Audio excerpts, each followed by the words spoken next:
First impression for ranged DPS in Midnight Beta. What's up guys, Petko here. I told you and I promised you, today this video is coming out where we're gonna talk about everything and anything when it comes down to ranged in Mythic Plus so far on Midnight Beta, how they feel like, how they play like, rotationally, the changes going from the Warcraft into Midnight, what can you expect, the power level, the damage difference, the damage profiles, what kind of new utility you're gonna gain or lose, you know, a lot of things to discuss. And yeah, today's gonna be a massive video. Hopefully you guys could enjoy it. And once again, if you like the channel and the video, make sure to like it. And without further ado, let's begin. Big disclaimer, this is a very early preview of how each class plays out.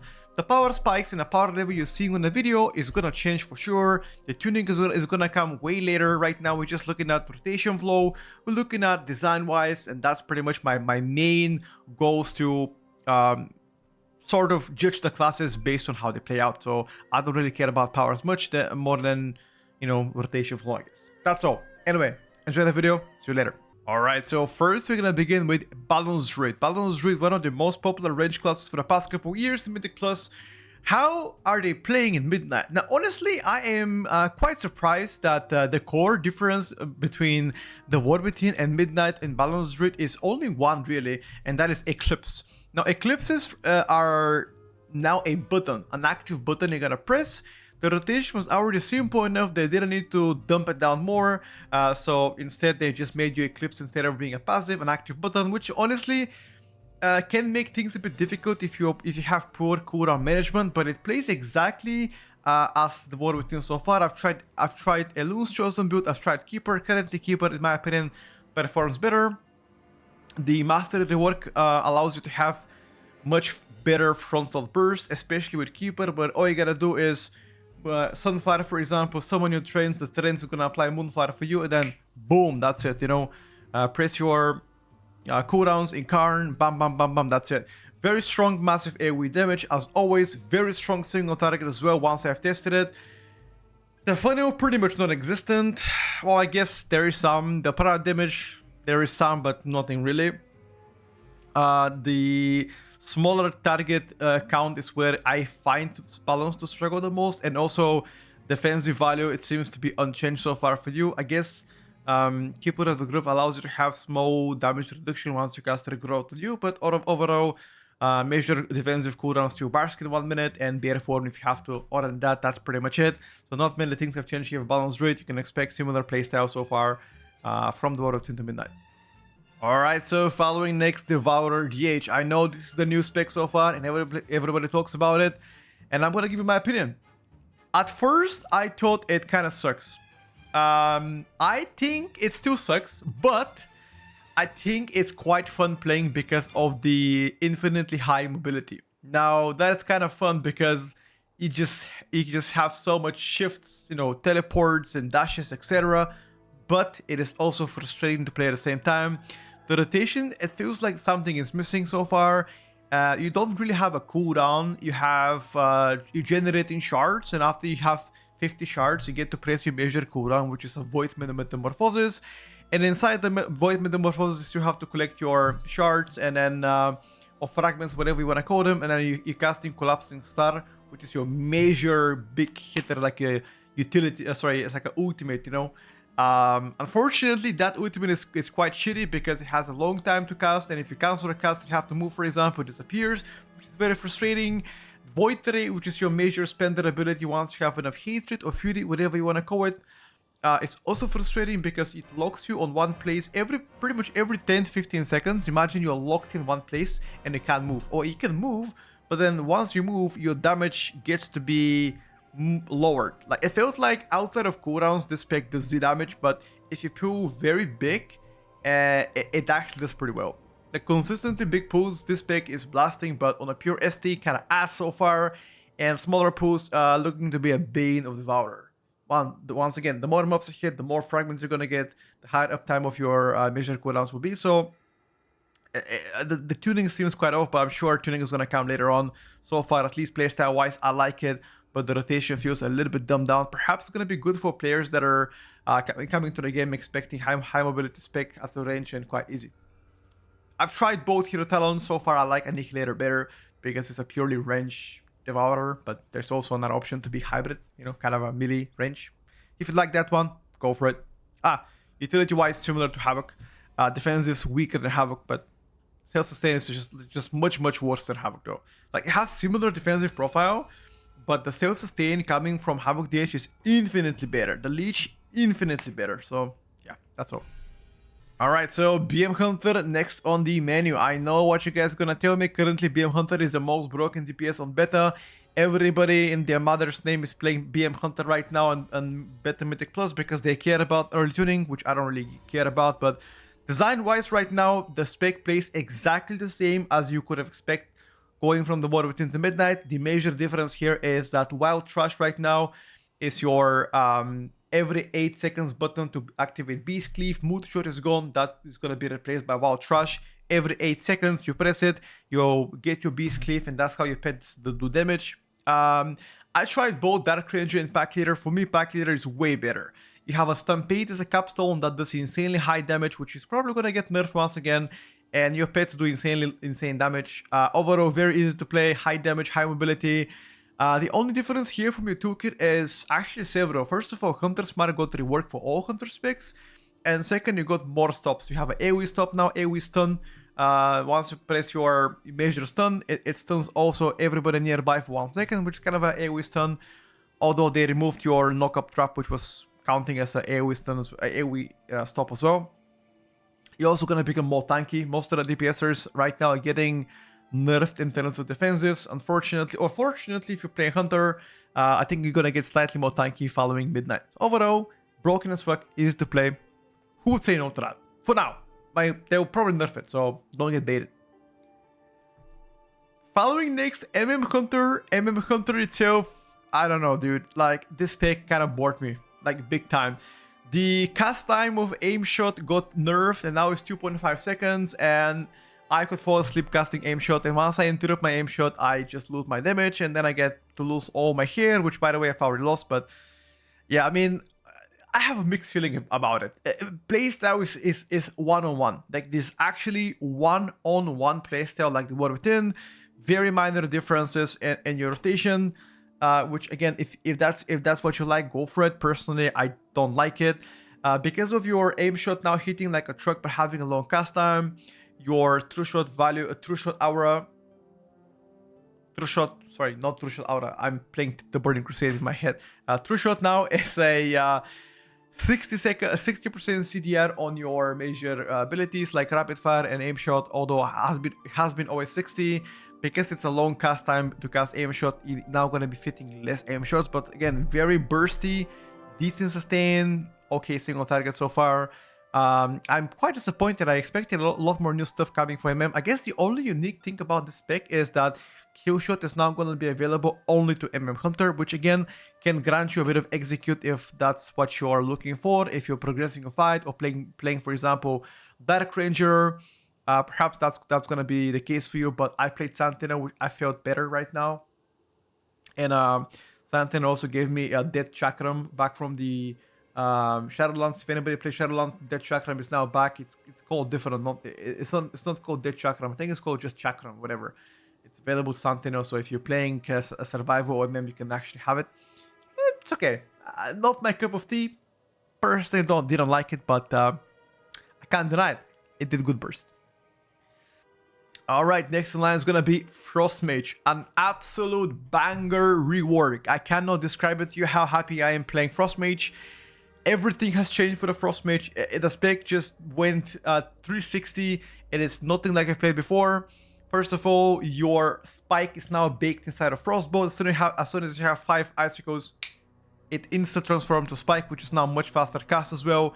Freezing is a new feature. Every single ability that you press applies freezing, and only several abilities are popping the freezing, like Spike, for example, and Ice Lances. And Comet Storm. Comet Storm now is also not going to be a separate keybind. It's in fact going to be baked inside your core damage abilities, which again is pretty cool in my opinion. Ray of Frost is your major cooldown, which kinda felt icky.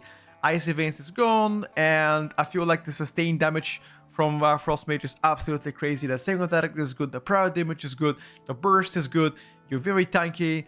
I just cannot ask for more, dude. Like, it's so fun to play Frost Mage. Also, they did quality of life update on the orb, which now is gonna be targeting a target. You know, previously you can send orb to whatever you like. Now the orb does not get sent unless you have a target, which can help you if it's too chaotic in range or melee, whatever you're playing mage. The Cone of Cone shenanigans are gone. The permanent frostbolt, the permanent orbs are gone. Your orb is now gonna be 1 minute cooldown, which only I believe Ray of Frost gives you CDR, nothing else. Overall, I love it, dude. I honestly love it. I cannot lie. One of my most fun specs that I have the pleasure testing so far in Midnight Beta, and I'll continue to play so because it's quite fun. Oh, by the way, I tested Spellslinger and I tested Frostfire. Most definitely Frostfire takes the cake so far for me. At least tuning-wise and fun-wise, I give it to them. Next in line is gonna be Fire Mage. Fire Mage is one of the specs that I've actually had a privilege of testing from literally alpha to beta, Mythic Plus, different builds, different talents. Everything was different, more than 10 builds probably. And at first, I very much disliked it. Then I tried to play around different builds, and I found that Frostfire, Fire Mage kind of sucked for me, which I spent a lot of time actually getting better at. So I went to Sun Fury, and I think I played Pyroclasm build, which felt okay.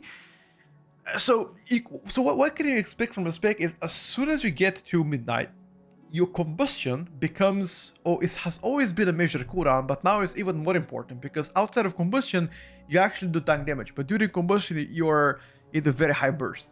It just feels like the single target is a little bit off tuning wise. Like for example, Pyroblast should be probably buffed a little bit, but the Flame Strike spam is looking to be quite atrociously good so far. At least burst wise, it felt quite good. If you didn't notice, every single mage spec got nerfed in terms of defensive value. For example, Mass Barrier is gone. The Mirror Image is giving you damage reduction. That is gone. The Greater Invis is giving you damage reduction. That is gone. So all you gotta do now is have an alter time. You have your measured defensive value. And also you have a cheat death if you're playing Fire Mage because you have Cauterize. And I think Frost Mage has double defensive value and plus their barrier, which is fine. You know, because cold snap, whatever. So I still think you're gonna be tanky, but not as tanky as before. So yeah, that's fine. But yeah, overall, I like Fire Mage. Just design wise, felt a bit boring to play, but power wise, it's fine. I think you're gonna do fine. You're not gonna be like unplayable. Could be a little bit boring at times, but at the end of the day, there are many boring classes right now because everything is dumbed down to 2-3 buttons at a time. And also they killed the skill expression from Fire Mage. Now you get a flat CDR with your kindling instead of farming the kindling. Now you just get a flat CDR, which is fine, I guess. You know, I guess Beastmaster Hunter gets the same thing with their Bestial Rat now being a flat 30 seconds cooldown instead of being CDR from barb shots, which is fine, I guess, to some extent. Anyway, moving forward to Arcane Mage. Now, this is the spec that I have the least practice on because the whole tuning and design of Arcane Mage right now is lackluster. Honestly, there's a lot of work in progress talents that are going to be implemented on Arcane in the next couple of weeks, but so far, I just could not figure out how you were supposed to play that spec. Like, I've tried different builds and I've always did tank damage no matter what I tried. The Arcane Pulse, unfortunately, feels very awkward to play. The old Arcane Mage without Arcane Pulse, you can still play it, and it feels similar, except having double magic can be a quite good quality of life update. But overall, it felt pretty weird, if I gotta be honest with you, playing the spec itself, especially that Arcane Pulse is just doing tank damage. I don't know if I was playing it wrong or anything. I just did so much dummy testing, and I just couldn't figure out what could I do better. Do more AoE damage. Like I'm talking about like 8+ target damage. ST felt also mid at honest. I mean, like the prio damage felt fine. The salvo gaming felt okay. It's kind of fun to track it and play around it with missile. Missiles now can be casted while moving if you haven't noticed. I guess mana management is better. Invocation now is gone. You don't have to press it ever for damage. There's talent that gives you mana back once you cast Arcane Blast. That's fine. Yeah, I think Arcane Pulse sucks. At least the tuning. Maybe if they buff it by a shit ton, it's gonna do a big down. But now it just kind of feels bad. I mean, anything that plays with the Arcane Pulse kind of feel bad. I don't know. At least so far, that's one of the specs, the only spec so far that I just could not figure out whether I suck at playing Arcane or just Arcane pools kind of has bad tuning. Anyway, let me know if you guys have figured out a better build, but I am currently, yeah, bit of a shambles. Honestly, I did not expect Devastation Evoker to perform that good on Beta Mythic Plus. Now, I tried different builds. I've tried Skill Commander, I've tried Flame Shaper, and although Flame Shaper got completely torn out and quote-unquote nuked with the goof being removed, dude, like, Flame Shaper does by far the highest overall damage, maybe behind BM Hunter, but everybody else you shit on, in AoE at least. It's crazy damage right now. The private damage is the only thing that doesn't exist in Death Evoker, at least playing Flame Shaper. Death Evoker felt better when you pull consistently small, but Flame Shaper felt like it had like a 1 minute long cooldown if you know how to, fit it with your rotation. Super simple. It felt squishy at times because of your renewing blaze being deleted, and also no rescue shield, but that's gonna be the case for every single Evoker spec right now. Overall, the rotation style, I like to play Flame Shaper way better than Skill Commander, although Skill Commander, I guess it's higher skill ceiling, so if you like to play more challenging spec, perhaps you can go for Skill Commander, but overall, I think Flame Shaper currently performs way better. The only downside so far, as I already said, the private damage and the new Azure Sweep talent makes your rotation a little bit more visually pleasing because you get to press that ability and with your tail make it like a swirly and blast in AoE. It's pretty cool, honestly, visually and thematically, so I'm a big fan of Death Evoker. Usually I have never been a fan of Death Evoker to play, but after the first initial test as a Flame Shaper, bro, you sold me. You sold me, okay? Very good. Unexpectedly very good. Huge thumbs up.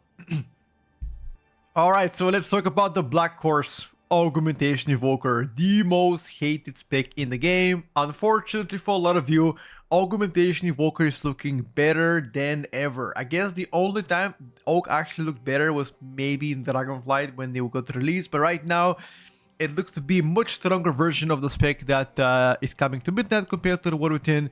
Your personal damage is pretty high, your damage that you give to the allies is also pretty high, the uptime of Evil Mind is insanely good, and overall thematically playstyle is very similar to what you can expect from Augmentation Evoker. There is no new flashy talents except you can play around your Apex talents, which are the new ones. Overall, a very strong performance right now coming from the spec, and I'm looking forward to see when it will get nerfed. The question is not if, the question is when, because there's no way it will come out like that. And also in raid augmentation is now going to be much easier, which is definitely good because I felt like in raid it was becoming pretty difficult to win max. Alright, so any early Shaman enjoyers, finally talking about the most notorious spec of all, at least. I mained the spec for the past couple of years, and I don't have anything good to say about the design of Elemental.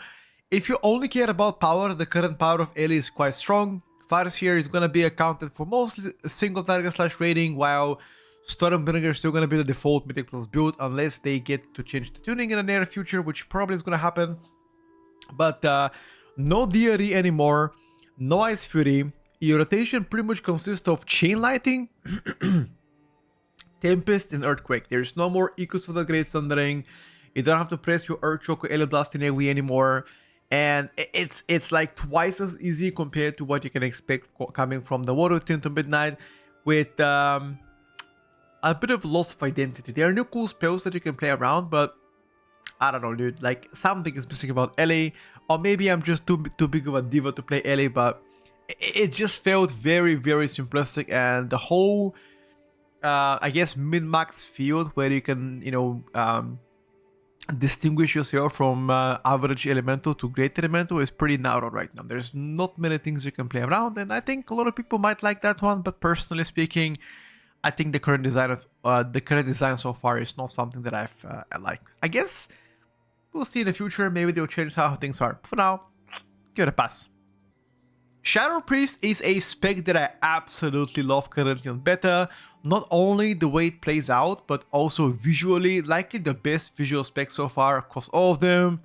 Void Tentacle, Void Torrent, the operations being very impactful right now. Rotation feels very similar to what it was in the Water 10. Now there are a few differences. I guess the biggest one here is hero talent related. If you're playing, for example, Archon, you can have Hilo and no Void Torrent. If you're playing again the opposite hero talent, unfortunately Hilo gets to be deleted, which is one less button right now, which is fine. They made you increase the dot uptime, not by extend the dot uptime, not by your void bolt, but by your operations. So your operations is now extending the dot uptime. Dot uptime being Vampiric Touch and Shadow War Pain. Yeah, I think currently it's pretty cool. Honestly, it's pretty cool. I absolutely love it. I guess the only thing that I just would love to see being changed is the a little bit more focus on how Shadow Crush, Void Tentacle Slam works. I still call it Shadow Crush. At times I felt like once I fight, like, let's say 11 mobs, if I press Shadow Crush once, it applies to 6 targets, and in your head you're like, okay, if I press it again, I'm gonna apply it to the rest 5 remaining, but sometimes it applies dots to the targets that I already have, which is not really smart. So maybe that's gonna be something that I'll love them to change. But overall, very big thumbs up from Shadow Priest for me. Alright boys, let's talk about Warlocks. First is gonna be Destruction Warlock, currently the most broken lock spec in the game. What else can I say about Destro? You can still have the 2 different playstyle. One is Rain of Fire playstyle, which a lot of you dislike, and the other one is Diabolis Chaos Bolt playstyle, where you play pretty much Chaos Bolt and like even 10 targets, which at times could feel pretty weird, but honestly the whole rotation is similar. The only quality of life change here coming for Destruction Warlock right now is conflagration. Also applies your dots, whether it's gonna be Immolate or Wither, depends on your hero talents, but that's gonna be a massive quality of life update. Because imagine this, I want you to picture it. You fight, you apply Cataclysm, and your tank pulls 4 mobs. Very annoying. However, with a new way to apply the dots, whether it's going to be Immolate or Wither, you gotta just use your Conflagrate, and those targets will have dots up. I think it's 2 per cast. It could be also 3 on top of my head. I don't remember, but it is pretty cool way to actually add a little bit more frequency inside the rotation, which is pretty cool. Everything else remains the same so far. Nothing new, flashy, I guess. But maybe they're gonna add something in the near future. So far, feels a bit dumbed down version of what you can expect. Slightly dumbed down. I think Affliction Lock arguably got the biggest change across all the lock specs. Right now, they've changed the whole design of how specs is gonna play. Malefic Rupture doesn't exist anymore, and you now have Seed of Corruption to be spammable in AoE, which is gonna be the main spender. Pretty much like Legion, Afflock making a return, with Unstable Affliction now stacking, have it on, let's say, on the same mob 5-6 times. I don't think there's a cap anymore. It used to be a cap. The current tuning is way off. It's way off on Affliction compared to other specs. Now, the reason why I'm saying this is because 1 Unstable Affliction, 3 Unstable Affliction damage-wise are worth as much as 1 Agony on single target. Imagine spending 3 shards on Unstable Affliction just to do less damage than having only 1 Agony. So the Agony damage amplification is way off. It does so much damage that is the highest overall most of the time, sometimes comparable to Wither. If you remember Affliction in the War Within, Black and Soul was a very large amount of your damage. Also Destruction Hero Color, if you play that, Black and Soul was usually top damage by far, okay? Then it was Wither and everything else, but now they've taken a large chunk of Black and Soul and they reduced the damage by it, where they didn't really compensate anything else. So they took a lot of power away from that, and there's no compensation so far. The only highly tuned spell currently is Agony, but everything else feels pretty good though. Your Apex Talons are not working properly, or at least not all of them, which is another way to see when Afflict gets to be quote-unquote fixed, to see how it actually plays out. But so far that I've tried, all of the keys that I've tried, Afflict performed pretty well. I guess the proud target damage is not as strong compared to the Warrior 10. This is something that you can notice pretty early on, but I think the rest so far felt fantastic to play. And mobility wise, you're gonna be way better because Nightfall can be used for your Seed of Corruption, which makes you reposition much easier, which is your major spender. I think Soul Shard cap is something that I've already talked about several times, but I mentioned it again.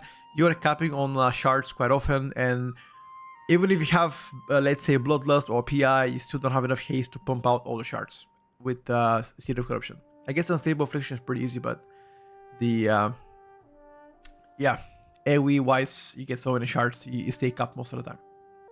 And last but not least, Demonology Warlock. Demonology Warlock, unfortunately, got most of the Apex Talons bugged out, so I cannot have an advocate opinion about it yet, but playstyle-wise, it looks pretty cool. Thematically, once again, it looks pretty fluid. I think the implosion change to now being a 30-second cooldown makes the spec slightly more streamlined, which I think a lot of you would appreciate that, as I like to say. I think rotationally speaking, it has become easier to play, especially when it comes down to juggling your cooldowns, which once again, you have right now only one real cooldown, which is your Tyrant. However, if you spec the, I think bottom left capstone was summon demon something, where you summon a big dude, he casts void volleys. Once you use your, I think, unstable course or Hunter Gurans, I believe, you get CDR on it. That talent is pretty cool, but I think you're probably not gonna play that because there are other strong talents. Your dogs being free of shards, there's talent like that, it's a lot easier. I think the snapshot on the on your major cooldown is something that I've talked about many times, but I think it has the highest killing so far across all specs, at least to min-max in AoE. If you can make Implosion work and if you can plan ahead, especially with managing your pets, etc. But that's been demo for the past couple of years. It's kind of the same stuff, slightly twisted on the easy side of the things. Overall tuning so far on demo is kind of meh, average, but they haven't really focused on the real issue here, which are the Apex Talons. Perhaps the Apex Talons, once they get fully fixed, it will make demo amazing. But so far, without having those talents, it's pretty hard to judge whether or not you're being good. But rotationally speaking, I'd say it's pretty solid so far. Alright guys, that's everything for range so far. If you enjoyed the video, once again, make sure to follow. A lot more content coming in the next couple of days. And I believe I am almost ready to start the beta tier list. Again, a progressive beta midnight tier list will start likely next Sunday, which is gonna be 7 days after you've seen this video. So expect something along a line of like 7th of December if I'm ready. And it's a progressive tier list, which is gonna get updated every single week on Sunday, as always, as a video and on stream, all the way until the season of Midnight begins, which we have pretty much 2.5-3 months of testing, more testing, and I'm gonna provide you with a weekly updates on how each spec and class is playing, including healers and tanks. I just did a deep dive for DPSers, but yeah, thank you for watching once again, and I'm looking forward to be seeing you every Sunday here and every other day. Peace out. Bye for now. Favorit. I passion too.